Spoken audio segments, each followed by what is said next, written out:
Hello મારા મોજીલા મિત્રો, કેમ છો? મજામાં ને? જો હું પાછી આજે આવી ગઈ છું એક નવા વ્લોગ સાથે અને આજનો આપણો વ્લોગ છે ત્રિવેણી સંગમનો।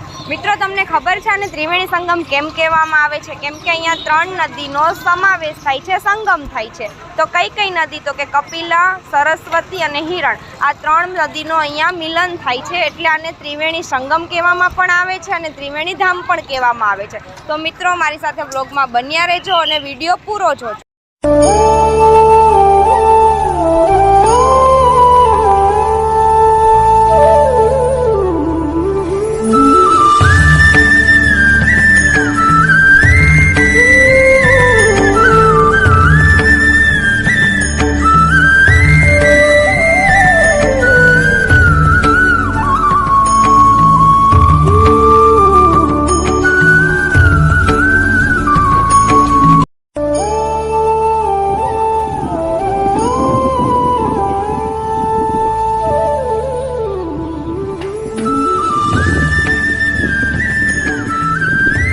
તમે જોઈ શકો છો મારી પાછળ કે આ બાજુથી છે ને હિરણ નદી આવે છે, આ બાજુથી સરસ્વતી નદી આવે છે અને કપિલા નદી લુપ્ત છે।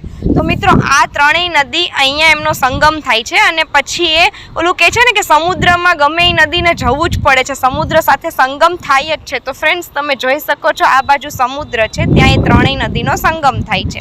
તો મિત્રો, આ ત્રિવેણી ધામ એટલું પવિત્ર છે કે હમણાં થોડા સમય પહેલાં તમને ખ્યાલ હોય તો આપણા માનનીય શ્રી નરેન્દ્ર મોદી સાહેબ, એમના માતા છે હીરાબા, એમના અસ્થિ વિસર્જન પણ અહીંયા જ થયા હતા। તો મિત્રો, તમે એટલું સમજો કે જો એટલા મહાન માણસ, એટલા મહાન હસ્તી, જે આપણા શું કહેવાય દેશના વડાપ્રધાન છે, એ એમના માતાના અસ્થિ વિસર્જન કરવા એટલે દૂરથી અહીંયા આવ્યા હતા, તો આ ઘાટનું મહત્ત્વ કેટલું હશે।